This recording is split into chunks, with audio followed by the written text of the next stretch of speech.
Ganito rin ba pagprito ng manok ang gusto mo? Yung siki lang, pero noot hanggang buto ang lasa.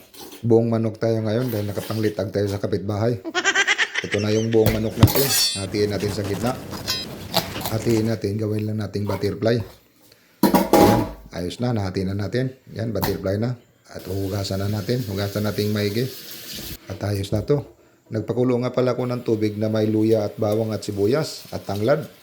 At naglagay rin ako ng asukal at asin. At nilagyan ko rin ng chicken cubes at pimintang buo. Note na ang lasa niyan hanggang buto. At oras na para maligo sa hot spring yung chicken natin. Umayos kapag ligo ha. Ayan, ayos na yun.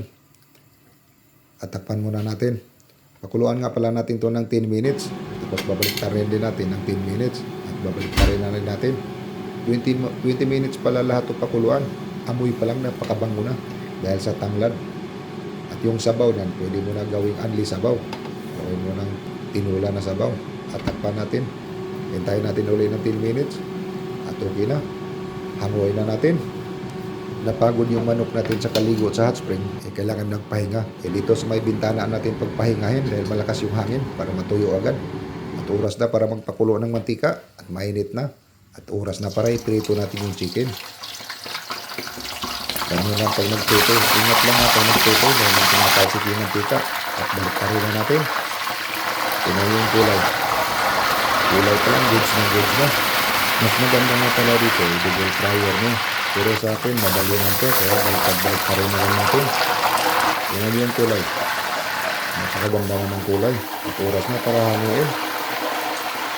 Ingat lang kayo pag nagprito ha. Napakadelikado pag nagprito. Kaya nagtatalsikan yung mantika. Yan yun. Napakaganda ng kulay. At kulay pa lang, napakasarap na. O, tingnan nyo.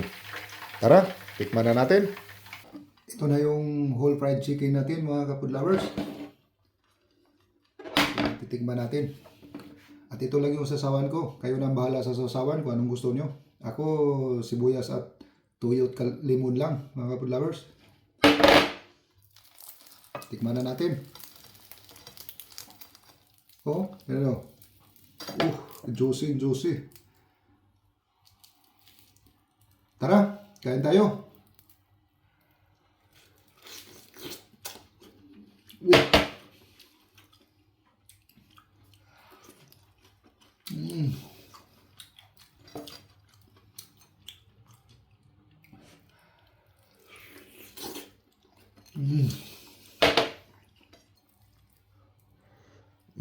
Maraming salamat nga pala sa nakapanood sa video ko at sa mga walang sawang sumusuporta sa akin. Maraming salamat sa inyo. God bless ug amping kanunay. Bye.